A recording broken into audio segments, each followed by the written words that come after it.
जय श्री कृष्णा मित्रों, जय श्री कृष्णा, जय श्री कृष्णा। मित्रों, भक्तों, परशुराम अवतार भगवान विष्णु का 6वां अवतार होता है। यह अवतार भगवान ने क्षत्रियों के बढ़ते अहंकार और अत्याचार का नाश करने के लिए लिया था।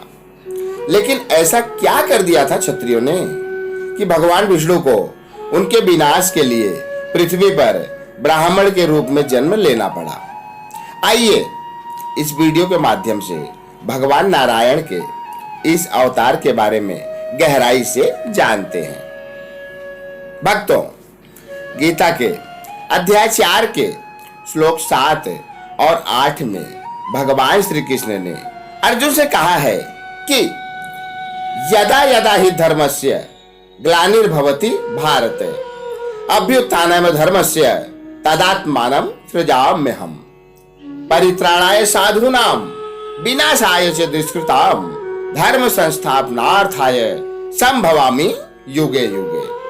भावार्थ, भगवान श्री कृष्ण ने अर्जुन से कहा था कि हे भरतवंशी, जब भी और जहां भी धर्म का पतन होता है और अधर्म की प्रधानता होने लगती है, तब तब मैं अवतार लेता हूं। हे अर्जुन, भक्तों का उद्धार करने, दुष्टों का विनाश करने तथा धर्म की फिर से स्थापना करने के लिए मैं हर युग में प्रकट होता हूं। भक्तों, गीता का यह श्लोक है। हालांकि महाभारत के युद्ध के दौरान श्री कृष्ण ने अर्जुन से कहा था, लेकिन इससे पहले भी भगवान विष्णु ने यह श्लोक बहुत बार बोला है। विष्णु पुराण में भगवान ने कहा है कि जब जब पृथ्वी पर अधर्म धर्म पर हावी होने लगेगा, तब तब मैं अवतार लूंगा और धर्म की रक्षा करूंगा।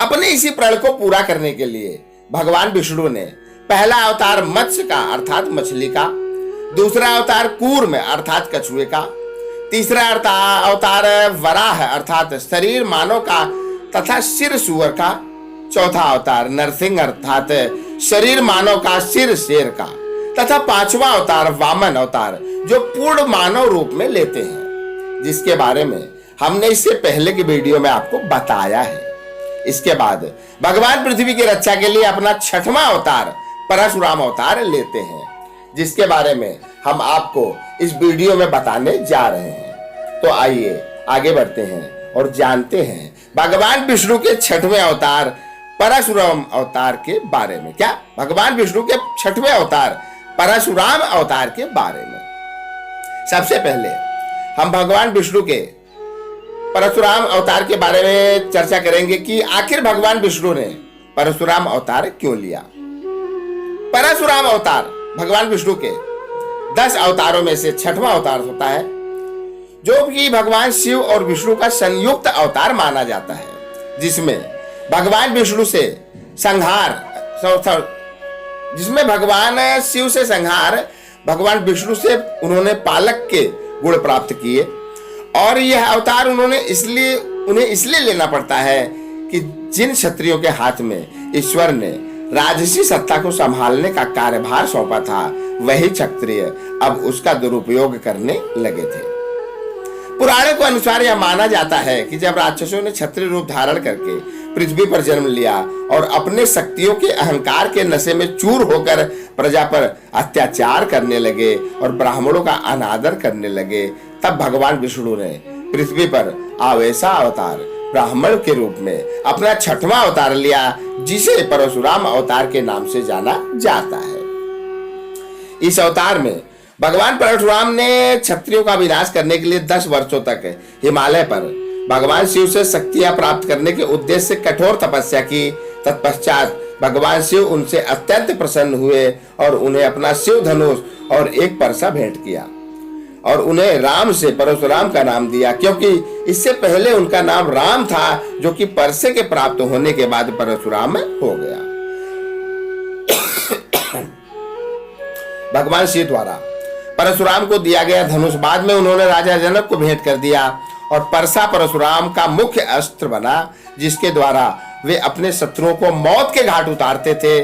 उसी परसे से अपने पिता की आज्ञा पर परशुराम ने अपनी माता का सिर काट दिया था। हाँ भक्तों, और आगे बढ़ते हैं और अब जानते हैं कि आखिर भगवान परशुराम के जीवन की कहानी क्या है। भक्तों, भगवान परशुराम का जन्म ब्राह्मण ऋषि जमदग्नि के घर में हुआ था। उनकी माता का नाम रेणुका था, जो कि एक अति सुंदर क्षत्राणी राजकुमारी थी। बचपन में ही क्षत्रिय राजा शस्त्रार्जुन के अत्याचार को देखते हुए उनके मन में, क्षत्रियों के मन में ईर्ष्या की भावना पनप गई थी, जिसके कारण वे खुद को शक्तिशाली बनाने के प्रयास में लग गए थे। उनके पिता ऋषि जमदग्नि उन्हें भी अपनी तरह ही एक ज्ञानी ऋषि बनाना चाहते थे, परंतु वे एक योद्धा बनना चाहते थे, क्योंकि उन्हें बड़ा होकर ब्राह्मणों के विरुद्ध अत्याचार करने वाले क्षत्रियों से एक बड़ी लड़ाई लड़नी थी। इसलिए परशुराम भगवान शिव के पास कैलाश पर्वत जाते हैं और उनसे शक्ति प्राप्त करने की आग्रह करते हैं। भगवान शिव की आज्ञा से वे हिमालय पर्वत पर 10 वर्षों तक एक हिमकुंड में कठोर तपस्या करते हैं। 10 वर्षों की कठोर तपस्या के बाद भगवान शिव उन पर अति प्रसन्न होकर उन्हें अपना शिव धनुष और एक परसा भेंट में देते हैं और साथ में उन्हें एक नया नाम परशुराम देते हैं, क्योंकि उनका पहले का नाम राम होता है। अब जब उनके पास भगवान शिव द्वारा परसा दिया गया तो उनका नाम परशुराम हो गया था। परशुराम 10 वर्षों की तपस्या के पश्चात जब अपने घर को वापस आते हैं तो वहां रास्ते के जंगल में ही उन्हें उनके पिता मिलते हैं, जहां से उन्हें एक नई समस्या का सामना करना पड़ता है।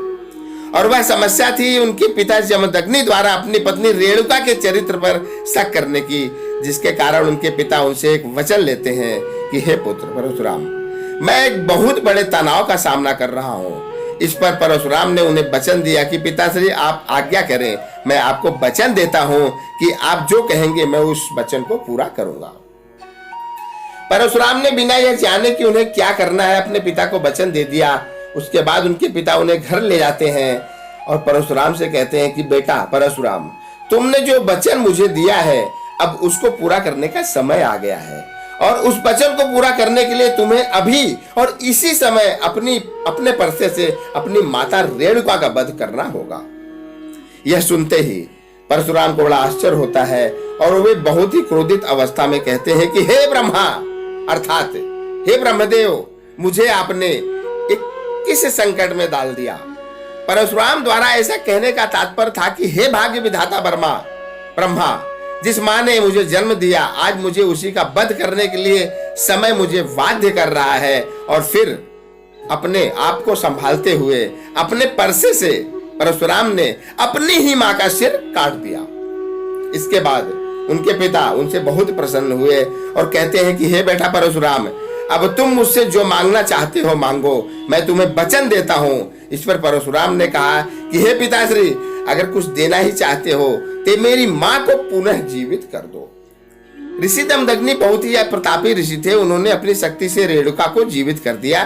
तत्पश्चात रेणुका के चरित्र के प्रति उनके मन में जो शंका थी वह भी दूर हो गई। उसके बाद परशुराम अपने उद्देश्य की प्राप्ति के रास्ते पर निकल पड़ते हैं।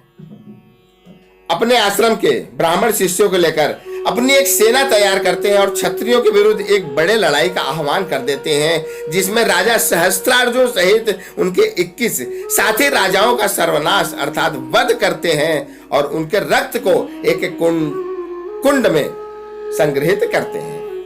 इस लड़ाई को जीतने के पश्चात भगवान शिव के संहारक रूप को पूरा करने के बाद भगवान विष्णु के पालक रूप को धारण करते हैं और लोगों को शिक्षा दीक्षा प्रदान करने के कार्य में स्वयं को विस्थापित कर देते हैं। परंतु क्षत्रियों के प्रति उनके मन में ईर्ष्या कुछ इस तरह से घर कर चुकी थी कि वे क्षत्रियों को शिक्षा दीक्षा प्रदान नहीं किया करते थे।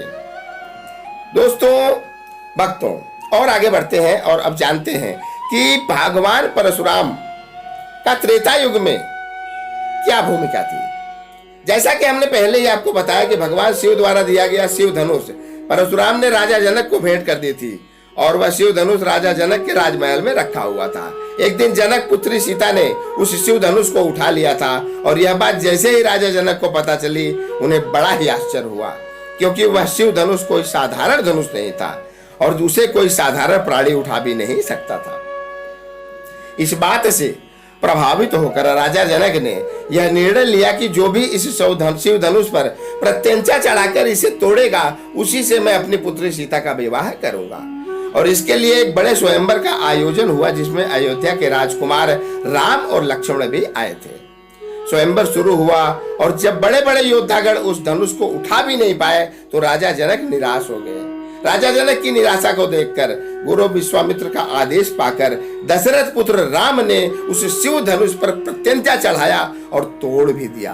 तत्पश्चात वहां पर परशुराम का आगमन होता है और शिव धनुष को टूटा हुआ देखकर वे क्रोधित हो जाते हैं, जिसके बाद परशुराम और लक्ष्मण के बीच लंबे समय तक वाद विवाद होता है और उस वाद विवाद के में परशुराम द्वारा लक्ष्मण को संबोधित करके बोला गया एक संवाद बड़ा ही प्रसिद्ध है जिसे हम यहाँ प्रस्तुत करने जा रहे हैं। परशुराम कहते हैं, क्या भगवान परशुराम लक्ष्मण को संबोधित करते हुए कहते हैं कि मुझको सीधा ब्राह्मण न जान, मैं क्षत्रिय कुल का द्रोही हूँ, निज बाल ब्रह्मचारी हूँ, मैं भृगवंशी हूँ, निर्मोही हूँ।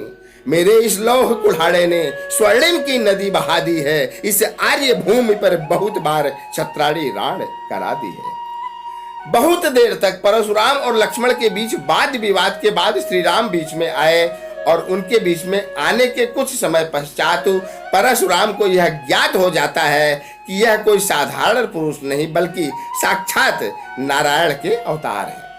तब जाकर कहीं वहां का वातावरण शांत होता है और उसके बाद सीता जी का विवाह श्री राम से होना निश्चित होता है। भक्तों, और आगे बढ़ते हैं और अब जानते हैं कि भगवान परशुराम का आखिर द्वापर युग में क्या भूमिका थी। द्वापर युग में भगवान परशुराम भीष्म पितामह के गुरु थे। तत्पश्चात वे कुंती के प्रथम पुत्र कर्ण के भी गुरु रहे। द्वापर युग में परशुराम ने पूरी पृथ्वी कश्यप ऋषि को दान कर दी थी। वे अपने सारे अस्त्र और शस्त्र भी ब्राह्मणों को दान कर रहे थे। यह जानकर बहुत से ब्राह्मण उनसे शक्तियां मांगने पहुंच रहे थे। उसी समय गुरु द्रोणाचार्य ने भी उनसे कुछ शस्त्र लिए थे।